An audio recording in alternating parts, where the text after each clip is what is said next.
I just wanted to say hello to you all and welcome you into the ljósvarpið, which is an Icelandic word ljós, which is light, and a varp is to shed the light into the world. So this is the name of the channel. So I'm not going to make a big long introduction. I'm just so happy that you're here. I love that you're. Missed that bit. Oh, we lost you. Yeah, outside at the. Yeah, smoking. Yeah. What did you say? We're smoking. Smoking, you're smoking. Yeah. Josh is on fire right now. Yeah. And you are my new friends. I met you last week, a week ago, and it's like we've all always known each other. This is the feeling of the energy when we're doing the energy work, and it's so amazing. Yeah. And it's just like you say in the meditation that I hope people will listen to at the end of this roundtable, as we call it, that we are connecting to light towers, like I say, all over the globe. We are finding each other and connecting and making this light grid. We're really carrying the planet, so to speak. And it is so beautiful too, because I think a lot of us have been, I'm talking about myself, been lone wolves in this world. I have been a lot alone, and it's such an amazing time for me to just suddenly the doors are opening and I'm meeting all of you. So, and I'm so grateful. So, yeah. I was going to say, it sort of feels like the last year we've had to go into ourselves and go inwards to do this sort of necessary shadow work, and to kind of release a lot of these negative energies or this programming, so that we're now capable of like expanding again. So it's felt like a sort of a time of gathering the last year, and now it feels like it's time to expand and connect. Yeah, with us it happened bizarrely on the first day of 2017, completely unrelated to world events, but something triggered in our life that like threw us into very deep and very intense shadow work, which has been ongoing since, really. And so, and I feel that this has been, lots of people have been doing this intuitively, in, as you say, Josh, in preparation for this now, and in preparation for the world having to do that on a global scale, on a very grand scale. There's going to be a big, big digestion that's going to have to come, and so we're I feel we're ready for this now. We're ready to hold the world by its hand. Yes. It's like we are sort of coming through the bottleneck. Yeah. like a firework. Boom. And especially now the things going on and the energies at the moment are just insane. It's this thrust. Yes. That we've, I guess, all been waiting for and hoping for, and it's now really happening now, very perceptibly. Yes. I just wanted to say quickly, one is Sólrún, two is Anik and Donna, living in Iceland. No, I'm just saying 1, 2, 3. And 3, you are in Wales, right? Yeah. Yeah. Donna, Josh, and Luke. That's right.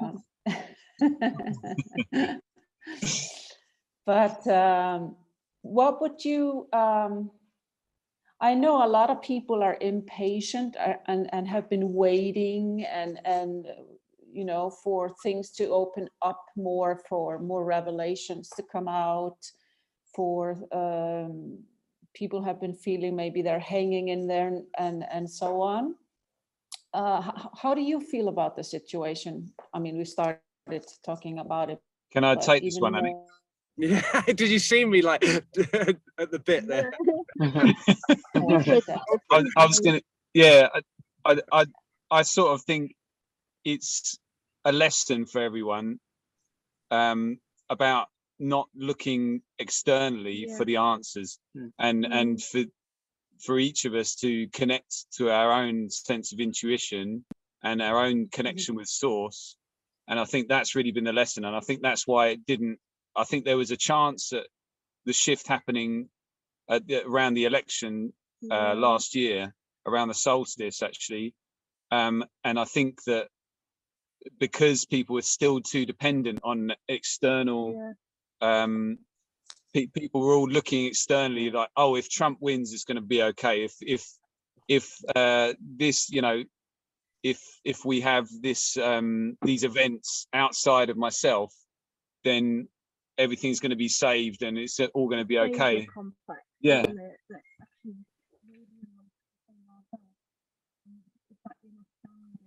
We can't hear. We can't hear you, Donna. Can you hear me? Donna. Oh, sorry. Can you hear me now? Yeah, you need to come a little bit more forward. Oh, sorry. Yeah, we were talking about, we spoke on the phone, didn't we, about the kind of having a savior complex, and that actually, like Josh was saying, it's everybody's looking at externally, but it's about you're here to save yourself. It's like the saving of the soul, isn't it? Doing that shadow work and healing that traumas that you may have, because otherwise we're collectively putting that trauma out into the field all the time with people that are feeding off all the fear. So we need to make sure that we're working on that within ourselves, and so that we feel ready for battle, I guess, isn't it, of battle of the dark and the light. But yeah, it's that inner standing that all that knowledge is within us to work through this. Yeah, and also it's like your reality is basically shaped by your inner landscape. It's like it's an absolutely perfect representation. Your reality and how you perceive life is an exactly perfect representation of how you are Projecting your own thoughts. Yeah, you're literally projecting your and your vibration effectively. And Donna, you need to focus forward when you speak. Yeah, because it's so important that what you're saying. So yeah. Can you repeat the last thing, what you said?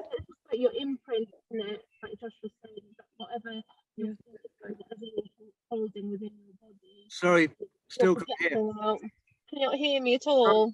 Only when you're like in the center of the screen. It's like when you. It's like there might be a wind. Microphone's in the middle, so you need to lean over a little bit. Yes. Hi. Yeah.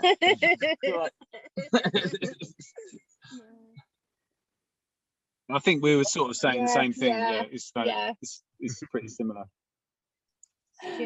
Yes. And I think it's so important what you just said about the savior complex, that waiting for something outside of ourselves, saving the situation, be a hero, and we just sit and wait, and we have to do the work. We have to be our own saviors and do the cleansing within and do the work and just become active. Act on our intuition, inner knowing, inner work. It's like a lot of people, I think, in the truth movement are kind of like hedging their bets. It's like, well, I'm gonna see what happens. You know, it's like, okay, well, if it all turns out to be true, it'll be great. And it's like, I think they're asking for a leap of faith. It's like a commitment. And it's like, well, these things are all good in theory. Are you gonna actually change how you live your life according to these beliefs? Are you going to step out and really say, this is really me, this is how I am now living my life by these principles? I think that's the difference.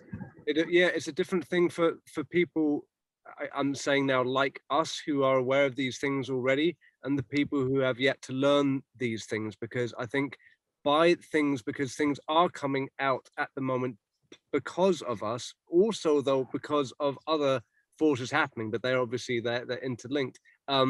Lots of things are being revealed now which will cause people to understand that the way they have been living their lives or had their their their morals, their ideas of normality, kind of like held in their faces, and that in turn will cause the shift in themselves, realizing, oh my gosh, I have been spending my life dedicated to materialism, or looking up to these and these people, or hating humanity, being shameful for oneself, believing the hype, believing the fear, and so nothing more to add. Yeah. What we were talking about earlier with the, like what's the next thing, like what's waiting for the external thing, like the shot down answer that I got was like, that's a high ask.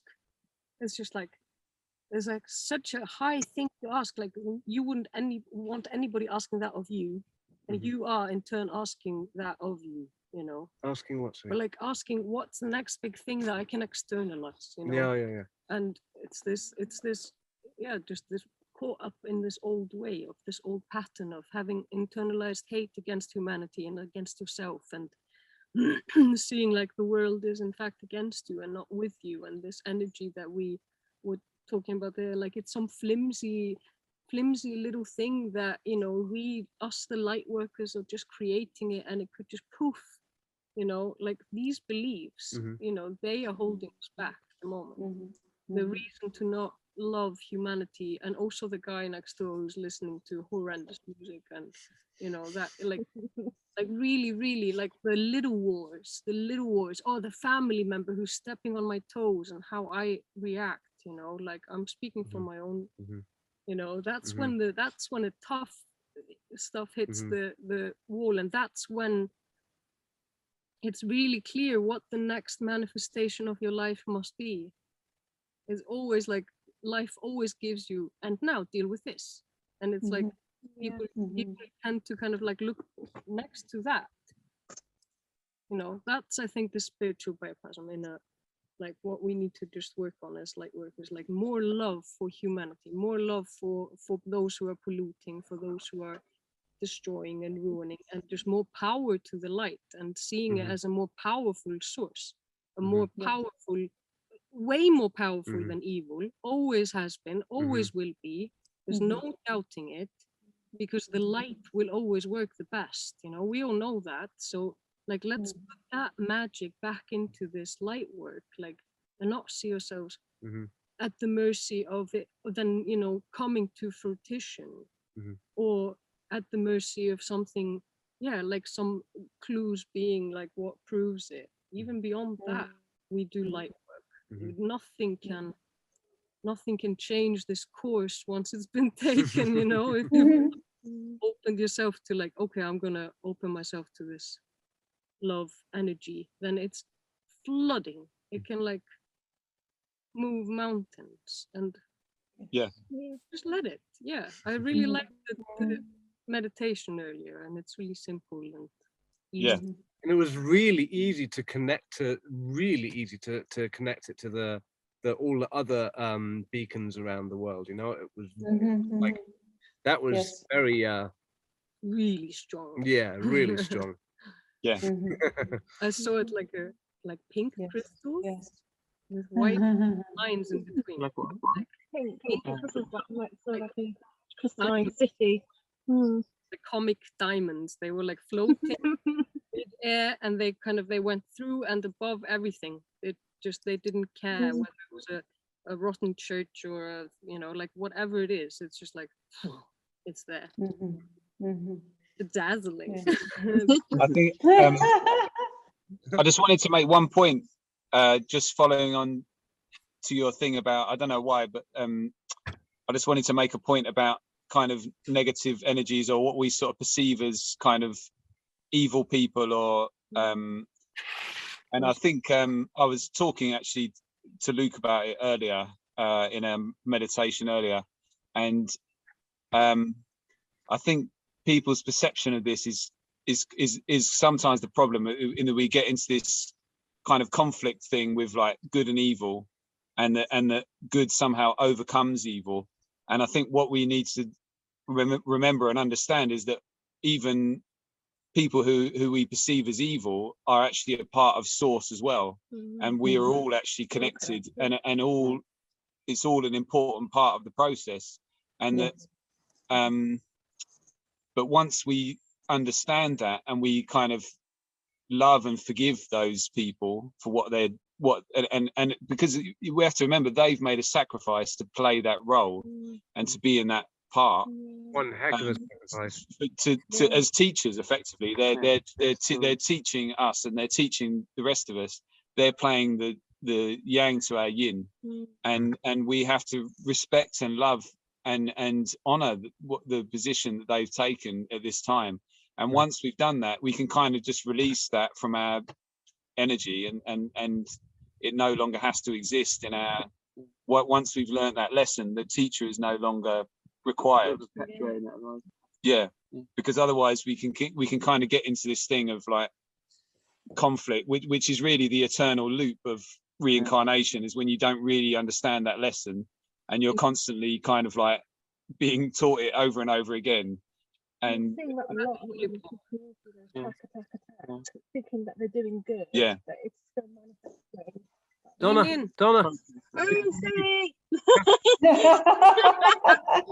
thing that you're seeing that a lot in the truth communities, where they're just attacking, aren't they, all the time, the elites, so to speak. But it's still, like just said, perpetuating that dark energies. And we have to give every one of these people the chance of redemption, because because if they're not able to be redeemed, then there's a whole concept of unconditional love and stuff like that is completely destroyed.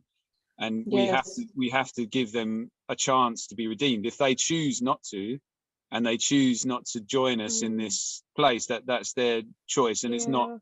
But from our perspective, we have to be able to give that, and that really is the ultimate weapon, if you like, against the dark, is the forgiveness. Because there is no darkness when you have the sword of.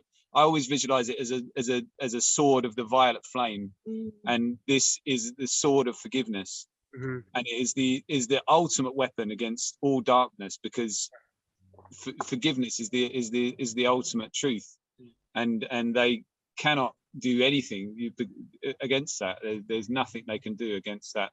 Just when you give them your love and forgiveness. I had this very experience just yesterday or the day before, actually, when I was under, it was a final kind of cord cutting thing to old energies, and I was under quite heavy attack from quite a person who does play with those energies, and who has been known to attack.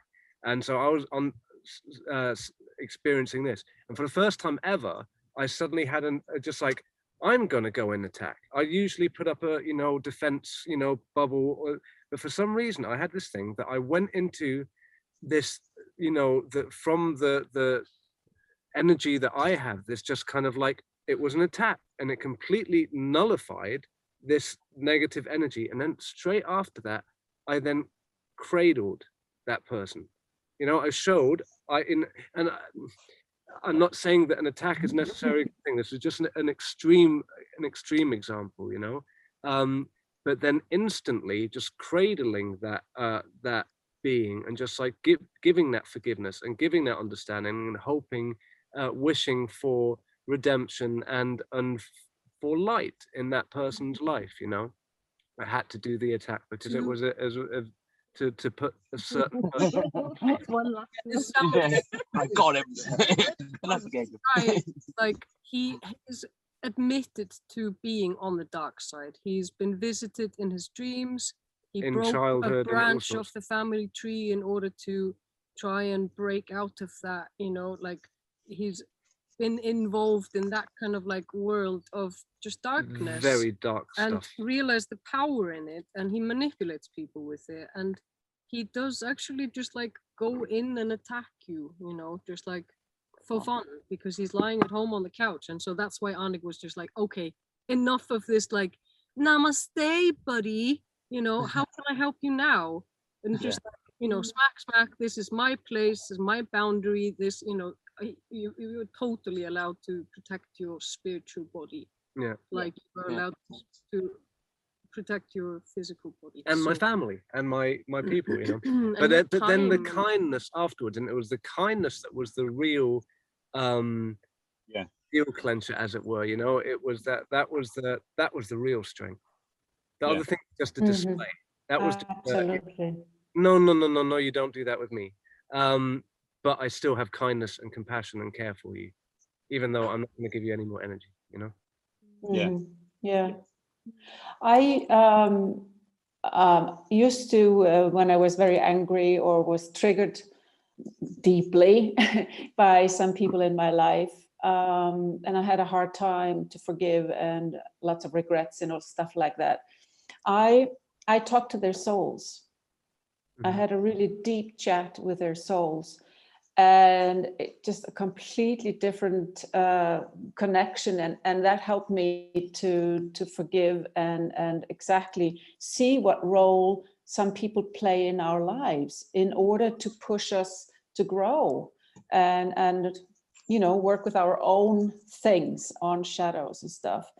And I also, it's interesting that Josh, you use the rod in the middle, the light rod going from the celestial, from the universal, or let's say the almighty source, and down to the middle of earth. I do that exactly the same in my work with the sound.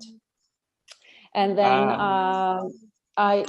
we sound into the diamond, all the stuff that is bothering us. If it's with some people, we sound it with, you know, express it into the diamond, and then it goes through the diamond, and it is transformed. The energy is transformed in the diamond, and then it goes back to the person or the origin with compassion and love. So you don't only send it out, you also bring the compassion with it, and it's a really deep process. So wow, sounds amazing, actually. I could do Yeah, I'd like to talk to you more about that at some point. yeah, sure. Yeah, I also know precious little about it. Which is no, say it again. Which is ironic, being a sound person and a way myself, I guess. Maybe it's just very Yes. stuff. It's very powerful. I just wanted to tell you because since we're talking about sound, I'm all about sound. And I've been, like I told you, alone so much for many months. And of course, it's been a treasure. It's been a great gift for me, because I've been able to work on all the triggers and unwind all the traumas that I've been through. And I say 3 lives in one, or 4 lives in one. So I was invited to go to a meeting on Sunday, and I've seen maybe every 2 months, every 3 months, one person. It's been that kind of thing, that kind of life. And months, nobody. So I've been in my own space, you know, and I know my energy, and I know exactly when I'm attacked or triggered. So I'm really very much aware. And then I go to this event with crazy Italians, 100 something people in a small space, and listening to Italian non-stop for 12 hours. Very joyful. Oh, it's not. Sorry. Okay. No, it's okay. Sorting out the battery on the laptop. It's just about to cut out. Sorry. Oh, okay. Shall I make a pause, or? No, it's okay. Carry on. All right. No, but basically the energy was a complete overdose for me in every way. And I was exhausted. And I woke up the next day as if I had a hangover. Wow. Really headache, you know, real headache here and a hangover. And I thought, oh my goodness. And usually when I have a headache, I don't sing, because it just makes it usually bigger. And then something said to me, Sólrún, why don't you stand up and just sing through all the love songs and arias and craziness, and so that's what I did. And my energy went, whoa. And I thought, oh, of course. And I was really, I couldn't do anything during the day. I was so exhausted. And that tells you how powerful your own sound is, and how much you can use it, you know? But it's also interesting. I find that when I go through some negative stuff like that, or like I have my kids and they're really playing up, and you know, I get triggered, and then it sort of like brings you down in vibration. When you then come out of that and go back into your practice, how much higher you get come out of it, and it's learning. It's like each time you get triggered and each time you get these experiences, it's teaching you more about the light. So it's like the darkness defines the light, and vice versa. You know, so by understanding, the more you experience and understand this darkness, the more you understand, you know, you realize how important the light is, or something like that. I felt super enriched by that experience that I was just describing the other day, because I learned, even though I had been under attack, that gave me more knowledge, more understanding, more ability to deal with my own energies because of it. And I think, you know, it's this kind of Aikido alchemy, transmuting energies thing that you just get increasingly good at the more you do this shadow work, and the more that you deal with those kind of things. And every experience like that, every negative experience becomes a positive one, you know, every single one. It's good to know what you can do. Like, singing is incredible.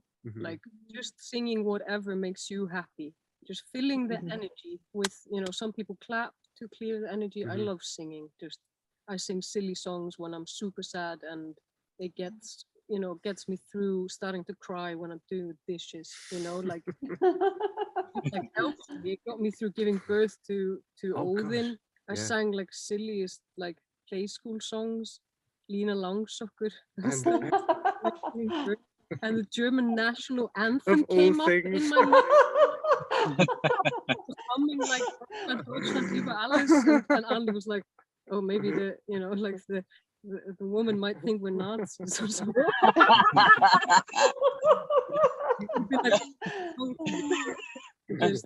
And then water is just like your ally in like anything to do with emotions, you know, like either imbuing water with your energy and drinking it back, or just basically having a shower. It's just amazing. Washing your hands, even just of energy that you don't, you know, like doctors like scrub up to here, and healers do that too. And I've since been doing that, you know. And when I feel yucky, if I deal with some like attack, you know, often it is just like, okay, it's a teaching, but it's still yucky. I wanna, you know, practice spiritual hygiene, you know, not just get good. I just also wanna just feel like I'm always fresh, always like take care of that every day. Yeah, there's so much advice out there, but the, you know, food and sleep and the truth, you know, the truth in the heart, isn't that the most clearing? You know, if you're truthful about yourself and what you need and what it is and what it isn't, and you know, that's like, to me, the guiding force of all, you know. With that comes love and everything good, abundance. I think it's those two. For me, I keep getting this message about the two prongs of the light, which is the love and the truth. And I think a lot of people have one without the other, and it never really works. I think it's those two in combination.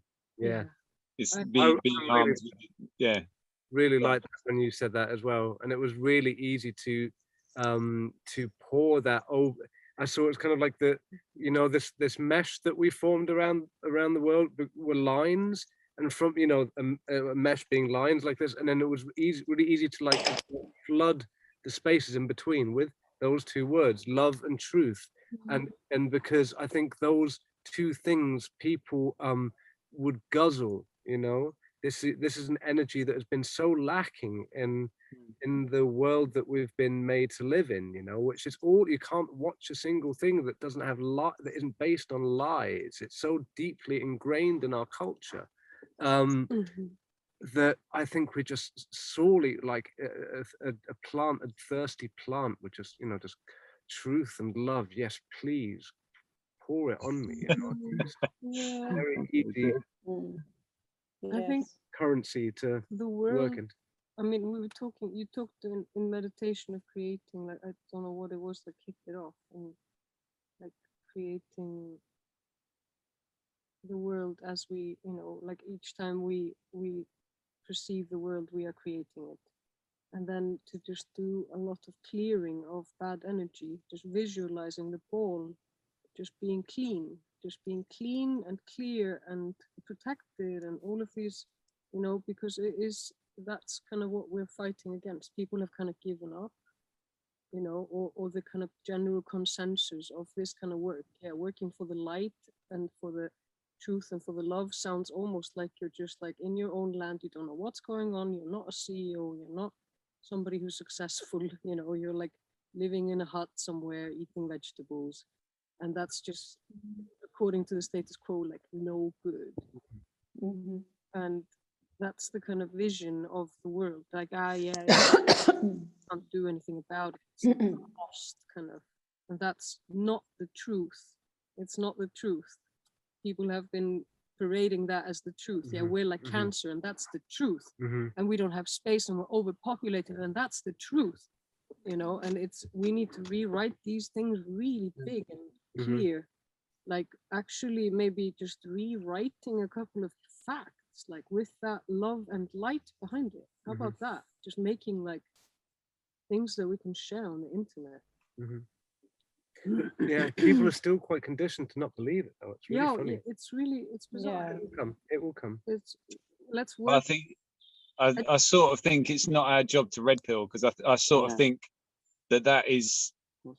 that's what's coming. I think the next stage is the kind of and that's just set in motion. I think the red pilling of the world is about to happen. And I think our role is more about kind of helping to heal and giving love to those that are lost in confusion and going through their shadow work and stuff. It's being that lighthouse, isn't it? One of the messages you got before, isn't it, Josh? Like the lighthouse, being the beacon of light. Yeah, being this beacon for people. So I think we've been placed very strategically in the world, so that everyone is not too far away from someone like us that has this knowledge. And so when these revelations do come, because I think they're coming very soon, then all of us are strategically placed so that we can be there for everyone who kind of wants to know about this stuff. And so everyone kind of knows a conspiracy theorist. in you know, everyone knows someone. Get in touch with your local conspiracy This theorist. is not. I'm talking about just facts that we all as humans believe, like the fact that the world is too small for the people here on it.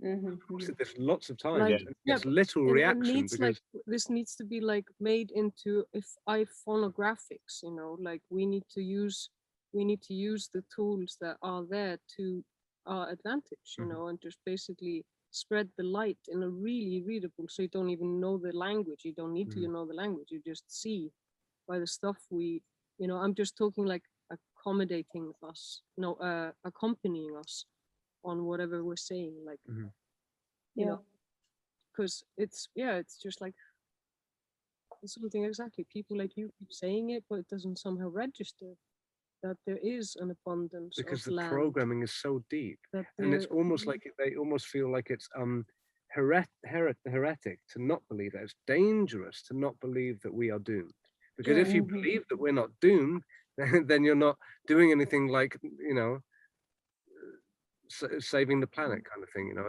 if you're not You're just saving in the rat planet, then you're burning the planet kind of thing, you know. And Feel so bad. I mean, of course. Go on. Look, I was gonna say, look, you want to say something? Yeah, I was going to say, I mean, I think it's once the power structures start to collapse, that's when people will become more open to this stuff. They won't accept, however well you put the argument across, to certain people that will just always disbelieve it. And it'll take, yeah, there'll be some borderline, but it'll take something quite big for something to come out, like the exposing the vaccines, or the, you know, the thing with the elections and those sort of things. That's going to be the pills and many others that then you'll be open to people like you putting stuff out there, because at the moment it still doesn't, people still just won't really see it. Some people won't. But those cracks are already appearing. I mean, very quite bigly. Really. The Fauci emails were a huge thing. This is a big, you know, lots of people talking about this now, and that's just like shifting how people see authority, and that is a huge thing, you know. And then obviously the election things, because they've been an authority on that for such a long time, all coming at the same time. I had a phone call from a friend today who he's always been a truth person, but had been getting quite, last interaction we had was quite aggressive because of my out there beliefs, you know. And I got a phone call from him today saying, oh, I'd love to meet up and talk about things, because people are starting to notice. And that's the phase one, I think, when the people who have always been interested, they, okay, this is actually real, this is actually happening now, and they start to become intrigued. And then the next phase then is like everyone And else. when I pull up infographics. Because everyone. I sort of think whatever powers are in control of this disclosure that's happening, I think it's being done extremely carefully, so as to cause the least kind of trauma possible. And I think that it's needed a certain percentage of the population to wake up before they can kind of like really give the big revelations. But I think we're pretty much at that point now where they're kind of ready to. It sort of feels like it's pretty imminent. Yeah, it does, and it's happening quite quickly. Did you see that thing about Justice Roberts? He's now under investigation. Yeah. It'd be big. It's all going. I mean, there's so much in there. There's so much going on, and all this kind of biblical stuff with the weather and the flooding and stuff in China. Going down. So I've just joined a German flight tracking person. There's so much going on. There's lots of very interesting things going on. Oh, I saw that. Yeah, I saw that as well. Yeah. So the things over the last year or so, you can see how it's like the chess piece is getting moved closer and closer to the eye of the storm, but none of them pushed over the point, you know. It's just like left hanging there, like Ghislaine left hanging there, you know, and just like almost at the jump, and everything's been moved into the center, and then, you know, and then we bring the light in and whoosh, it all simultaneously ignites. But we also What are you saying, Luke? Sorry, we didn't. It's almost like the Three Gorges Dam. Just water's been building up and building up. It feels like this is all these things building up and building up. And I think when that blows, it's one of those other things that kind of like it's a symbol of this flood of stuff that's going to come out. And I think it's going to be a big change if that does go. I believe it probably will. Yeah. Yes. I mean, sometimes in our own lives, we need to be brought to the edge in order to see something clearly within ourselves. So for humanity to wake up to certain things that they've been programmed to look in completely different direction, it's tough. And sometimes they need a catastrophe in order to wake up and see clearly. And when you see it, there is no way back. That's the thing. Yeah. And you can't go back to not seeing it. It's not possible. But I also think it is very important that we are creating a new earth. And I say I create as I go. I have no idea where I'm going to end up, where I'm going to live, how I'm going to live. It's just I create in the moment, and I create as I go, because I go with my own flow, and I go with what life brings me in every single moment and every day. And I think, of course, we can have a vision of how it's all going to look like, but if we or how to say that, clinch to something, then we are always going to be disappointed. So it is more like, I think you were sort of talking about this, Una, that we create in every moment, but we also have to be the solution. We also have to live what we are saying. We have to walk our talk and create this new earth we want to see and experience. Yeah, I think there's two aspects, because it's quite easy to get lost in the spiritual and kind of your thinking and the way you think about things, but it's also very important your grounding, because really you can only expand spiritually as much as you're grounded. We lost you. Oh, can you hear me now? we heard fine here. Now I can hear you.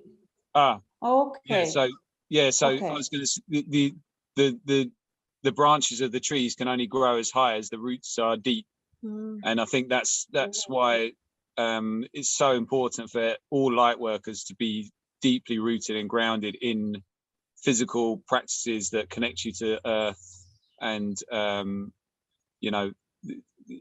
really respect and prepare the body to receive more light, because your vibration on a physical level is very important.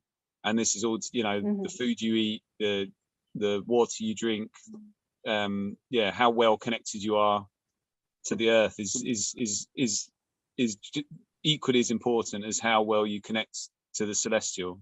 We didn't incarnate to have a purely spiritual experience. Yes.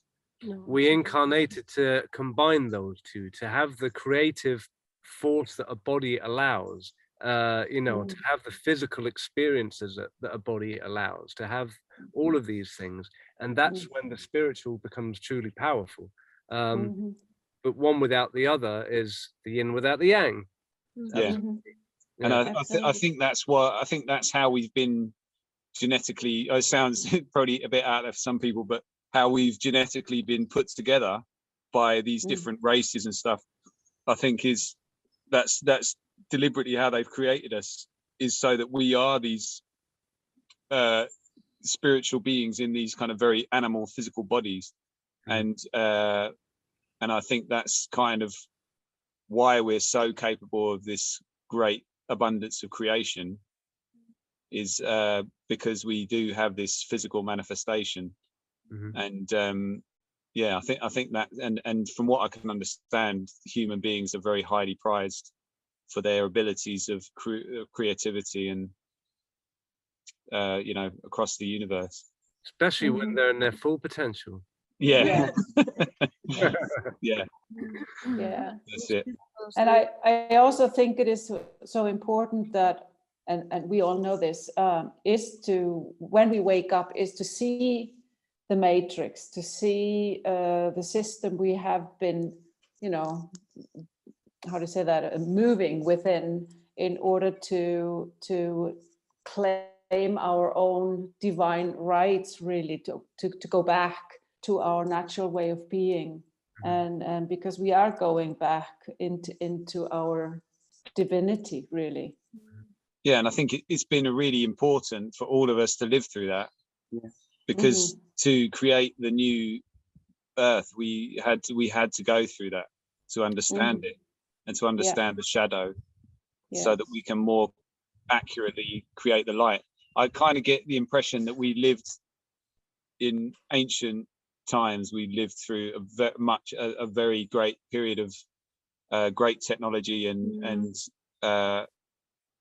great light and love, and that we fell from that, and the reason for that is that we had to refine. There was problems with how we were living then, and we had to refine it, and it was only by going through or appreciate it. It was almost kind of like we were spoiled children or something like that. That is Atlantis, isn't it? That's what the Yeah. Yeah. Also tie in maybe to the Yuga cycle to extent, and where we are within the cosmology of the galaxy and so on. But that being, it's like it's a fractal version. It's like lifetimes. We reincarnate and to learn, as does humanity go through dark and light ages, and then making its way closer and closer towards unity or perfection or harmony, whatever you want to call it. So each cycle we learn something and then crash down as far as we can crash, given the light that we had before when we were in the up part of the cycle. Yeah. Yes. I'm just freestyling. We've got as dark as we can while still maintaining our connection to source. Yes. Is where we're at the moment. Yes. And this is this pivotal rock bottom moment, from which we will rise. Yes. Yes. Absolutely. I have so much. Oh gosh, so much confidence, so much. Oh, I just feel it. I just feel it's coming up. Yes. It is coming, like, because time is a false construct. So we are already, we are embodying our future timeline as well. So, and that's why we pick our time, or we pick our future, because we are living that future in this now moment. It's in the same way we're living our past, and kind of trying to improve our past as well as our future. It's our perception of each thing in the now moment that kind of creates our reality. I think. Yes. Yeah. I'm only starting to kind of grasp these concepts myself, because it's really difficult to get your head around, I think. Yes. But gradually through the meditation process, I'm gradually starting to understand it. I think our hearts understand it intuitively, and we just put the thought form onto it. Yeah. And it's also interesting I've always been very, very sensitive to, let's say, clairaudience and clairvoyance and so on, ever since I was a child. But in these months, it's like all the antennas are sharpened in such a beautiful way, and just the connection is amazing, and telepathically also increased a great deal. I'm sure you're all feeling this too. So we are also, eventually we don't have to speak. We will just have to, that's how it was around in the meditation, around the fire, making that. It was communicating without really speaking. It was like lots of, oh, isn't this fun? Oh, look at what we're doing. But because really it's the internal conversation that is that is everything. So it's your conversation with you, it's your own connection to source, because source communicates. Every piece of information in the entire universe is within source. It's all there because you're connecting with every other single living entity. So so any information you need is completely available if you open yourself to that. And that's there's no words necessary, really. No. Yeah, exactly. And also some of the things, at least that I experience or feel, and I can't express in words. It's much larger than words can express. Yeah. Oh gosh.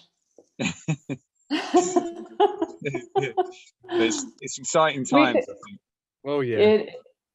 Yes. And I think this month I have this feeling. This month of June is gonna be explosive in some ways. Yes. Yeah. Yes. I It's agree. gonna be. It's already lining up that way. Started quite a lot of things already. So. Yeah. But it will also because we are choosing that timeline. That's the point. We're choosing that future. Yeah. Do you know what I mean? And it's and it's almost anyone can. That's what the weird thing is. You can step into that 5D any moment you want. Yeah. Mhm. You know, you can jump back out of it any moment you want as well. and it's Yeah. it's almost like it's happening right now. Mhm, mhm. Yeah. Oh wow! Oh, it's beautiful. Like I say, it's amazing. I've never met any of you in the flesh, and just met you three last week, and actually Una sort of too. And it's been so beautiful to connect with you. Just can't wait to meet you. Same, yeah. You have to come to Italy.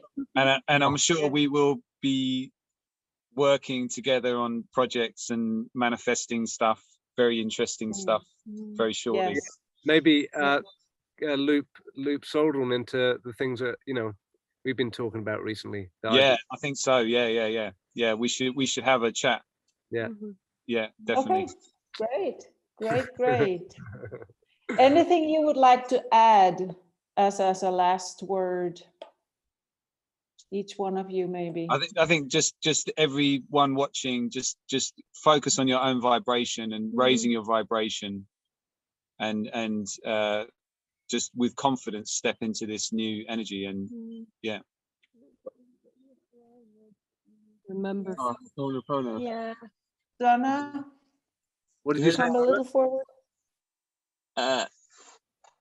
No, it's a Pono, which is a really interesting Hawaiian kind of spiritual thing, which was it's kind of a mantra of love, which was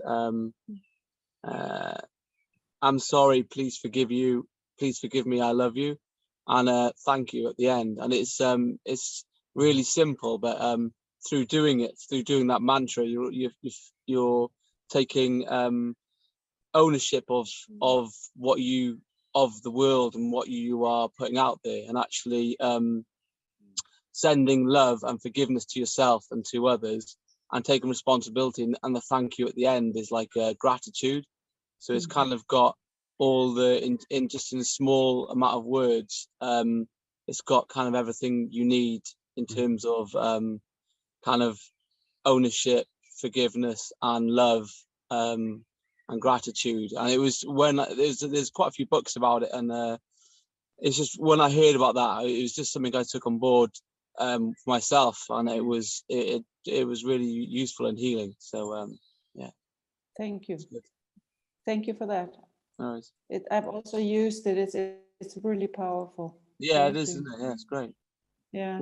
I got I'm sorry, please forgive me, I love you, and then thank you at the end. So you Thank say you. it in English? Yeah, those words? yeah. Okay. Yeah. Yeah. And you repeat it and repeat it while you're Yeah. focusing on something specific.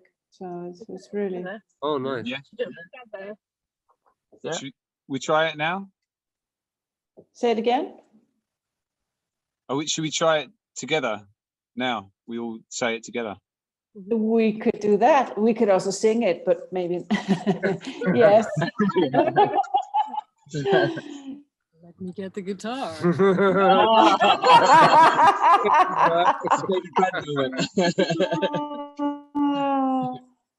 I think Before we do that, anything else you would like to add? Donna, Una, Anik. listen to your heart. Mhm. And you. Yes. How you've managed to own your spiritualism by turning to the Bible. Baby.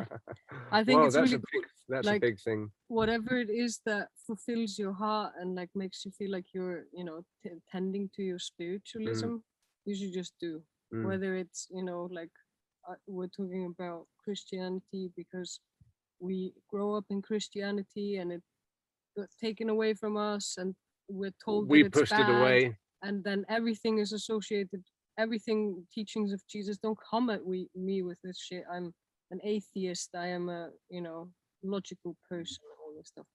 And yeah, just to allow whatever it is that really feeds that baby being inside you, whatever it was, a prayer that you learned as a kid or something that you really liked at church or something, or whatever church or whatever spiritualism. It is just let it feed you and just let it be a part of, because if we are fully to connect between those two, the material and the spiritual, we must work on those equally. We must have as many spiritual naps and as many spiritual renovations and as many as we do, like want to solidify everything. I think just equally as much work has to go into it, as much as I don't want to look it in the eye. It has to be just, whatever spiritual tool you can use to do whatever spiritual work whatever resonates with you best at the time. Put into it. And remember, love is fighting for you. It's good to be back. Big time. Yeah, that's a good one. That's a good one. Yes, absolutely. Donna, you want to say something?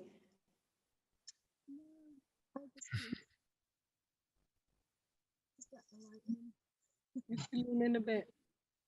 Let the light in. I think we've been fighting it for so long, so many people, and it's just time now. The time is now. I don't know if anybody can hear me. Yeah, we hear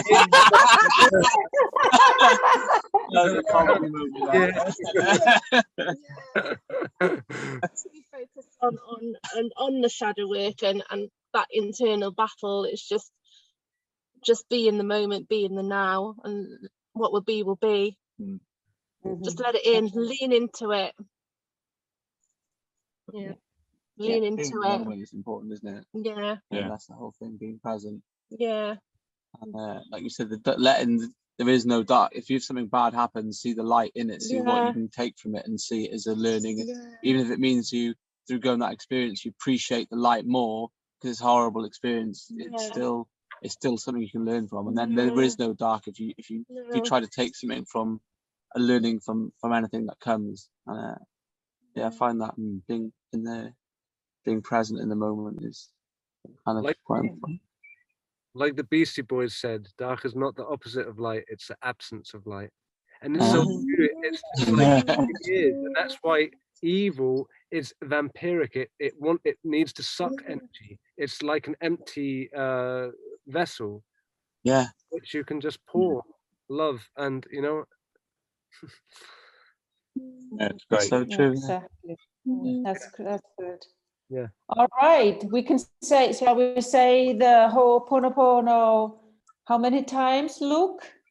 We'll just do it 3, shall we? We could do it. No, We could do it forever.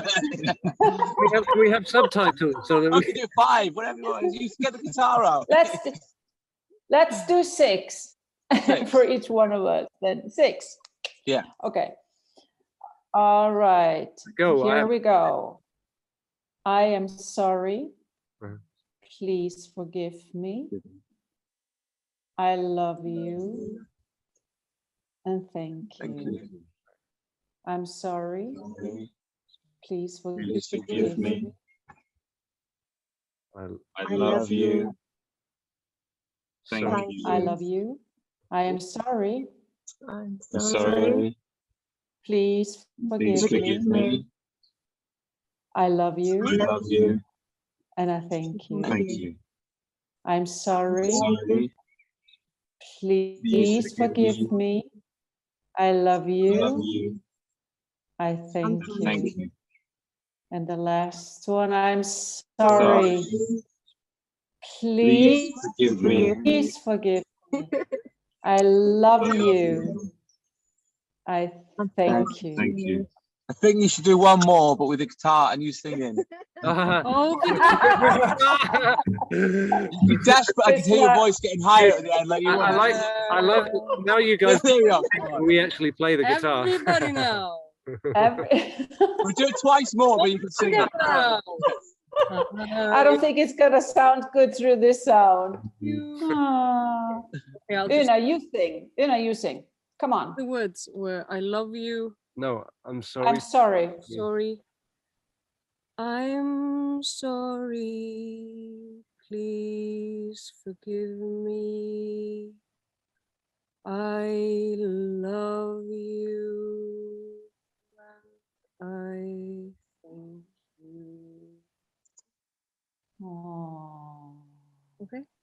Oh, we- Yay!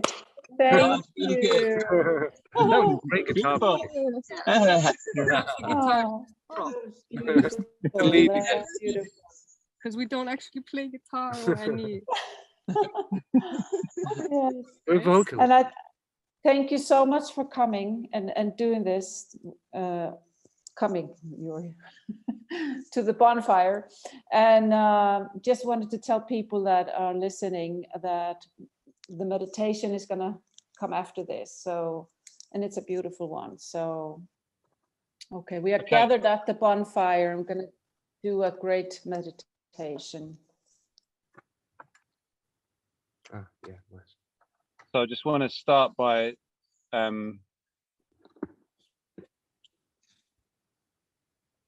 if everybody could try to imagine a column of light, a rod of light, which we're going to draw down from the celestial realm,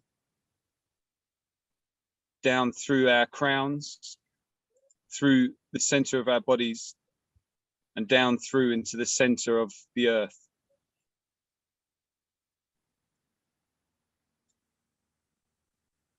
And just try to imagine this like a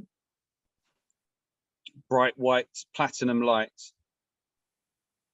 that we're drawing down from the celestial realm.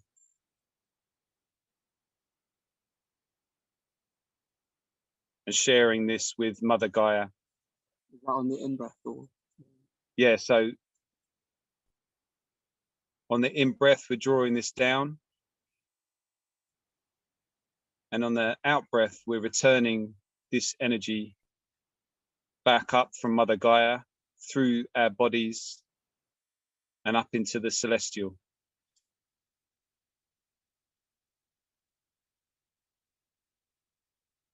So we could take a few breaths just to establish that connection.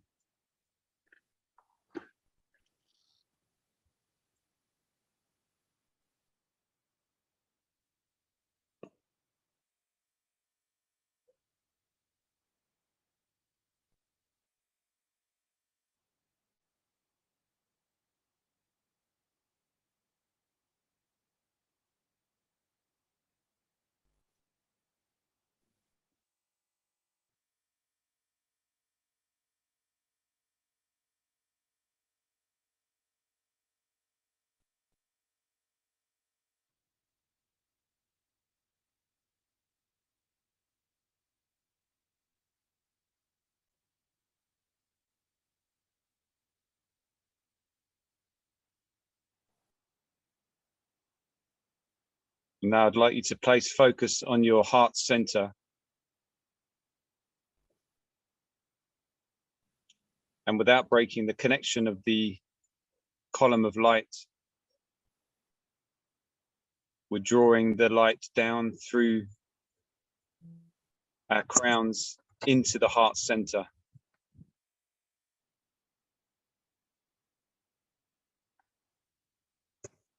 And on the exhalation, we draw the light up from Mother Gaia and expand the light from the heart center.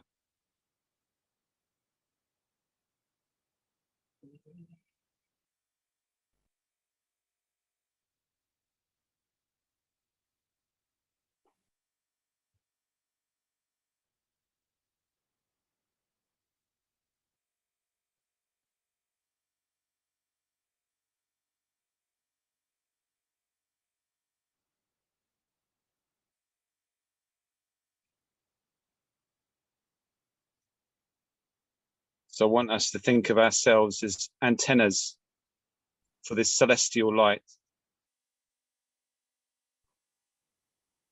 And that our purpose in this now moment is to connect this celestial light with Mother Gaia and assist her in this transition that she's making at this time.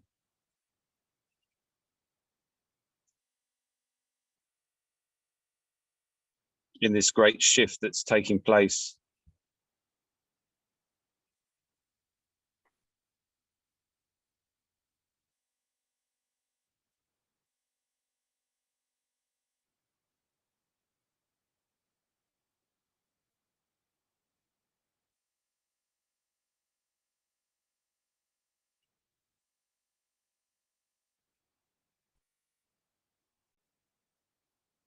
Now I'd all like for all of us to visualize ourselves completing this circle that we've started here. So the 6 of us are gathered in a circle together.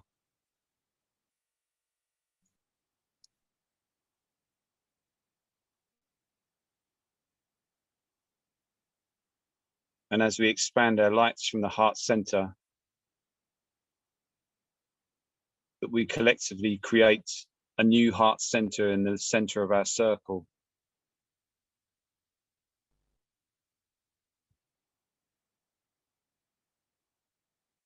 And we also create a much larger and wider column of light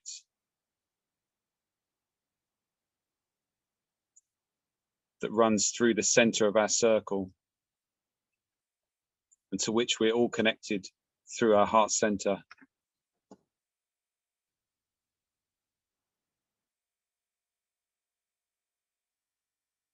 So now collectively we are drawing down this light down through the center of our circle, down into the heart of Mother Gaia.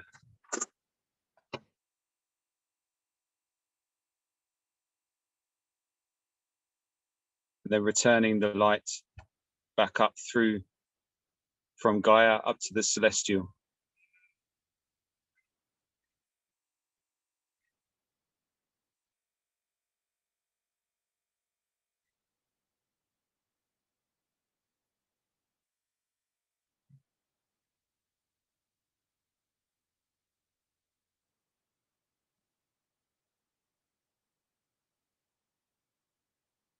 Again, we ask for this light to be accepted by Mother Gaia and for it to assist you in your transition in this now time.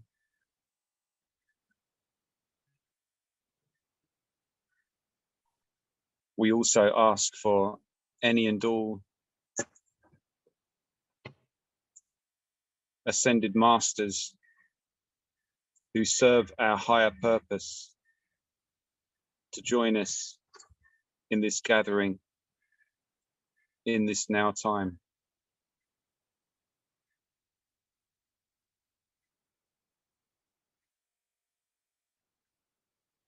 I'd like to also create a shield of protection around all of us, and for Mother Gaia to bless this shield with her energies.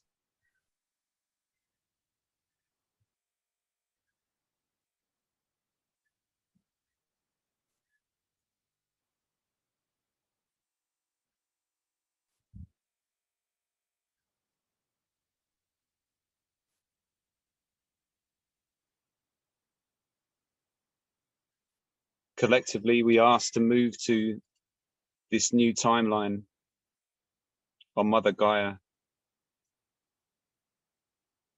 of the 5th dimension, where all of the things we are hoping for are possible.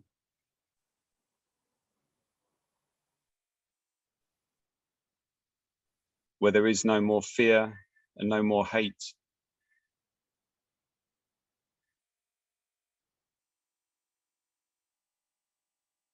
And all that exists in this 5th dimensional timeline is love and truth.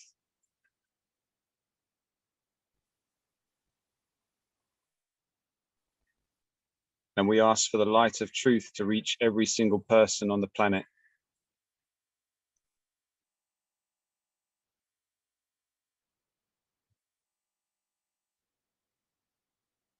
We sit now in the knowing that this will happen.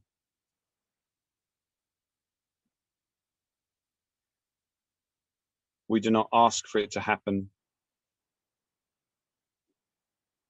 We sit in the knowledge and certainty and confidence that this is happening now.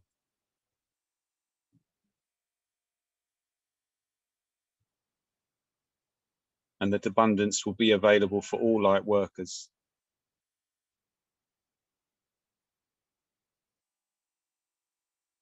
to expand the possibilities of our work and to assist all those lost in the confusion, to lead them to the light of the truth and love of the celestial realm.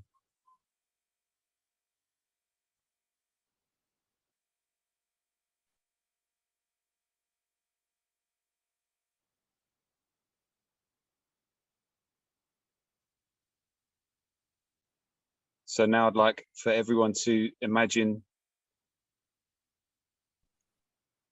or become aware of the other light workers around the world, also holding these columns of light. And through our heart center, we are expanding and connecting with these other light workers and forming a grid around the world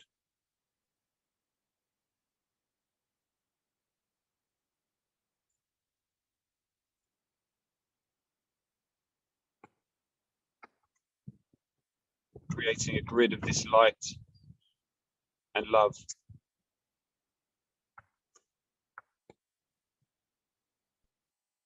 And we are each connected through the one divine source.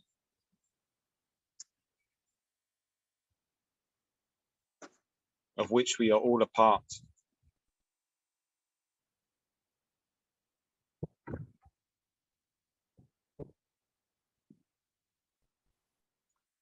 And each one of us light workers are connected in this understanding of the future and the shift onto this fifth dimensional timeline.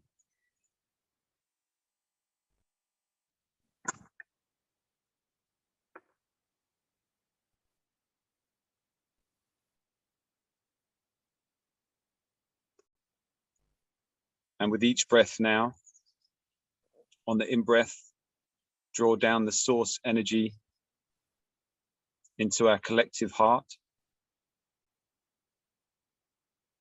And on the out-breath, we expand this light from the center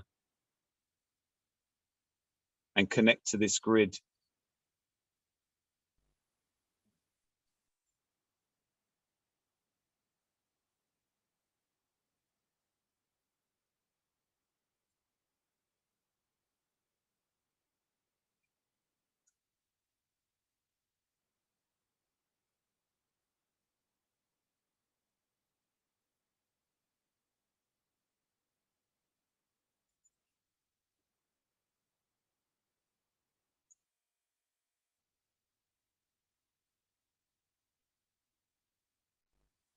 In this now moment, we commit to this new timeline. And we commit to dropping all negative emotions in our fields. We now only allow love and truth into our aura. And all feelings of judgment, hate, and of fear are now released. For these are no longer necessary for our new trajectory.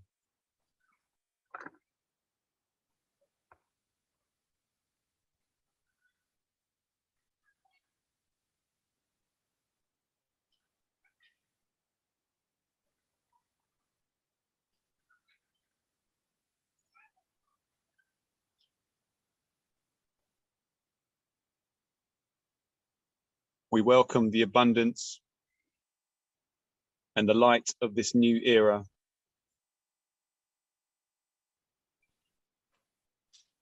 And we acknowledge that we are deserving of this new and bright future.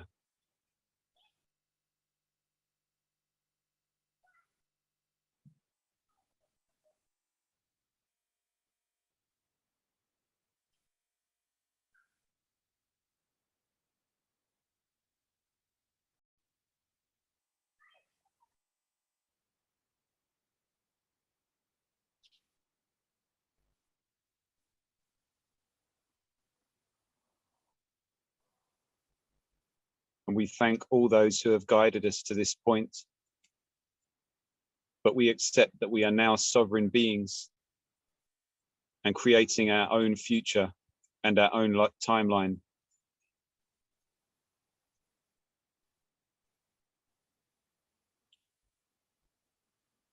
And we acknowledge that we are capable of this and much more.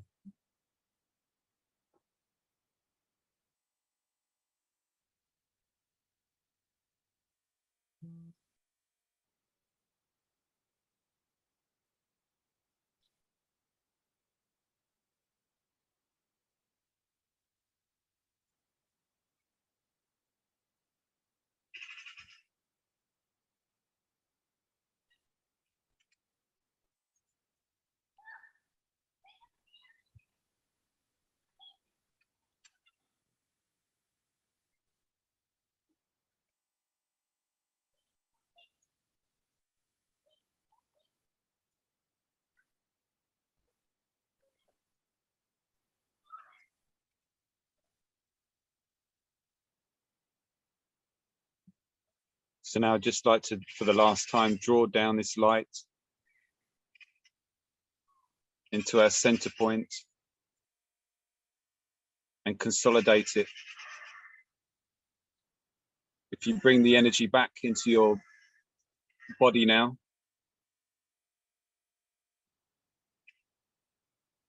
and consolidate this energy in your heart center.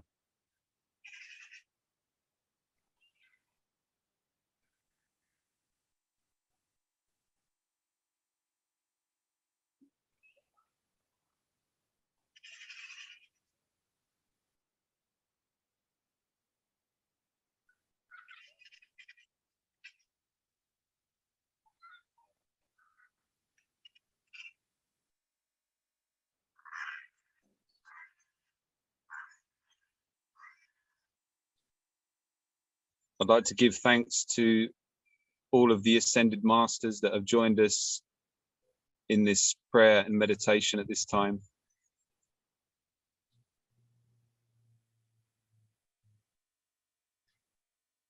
And all of the other light workers who have sacrificed so much.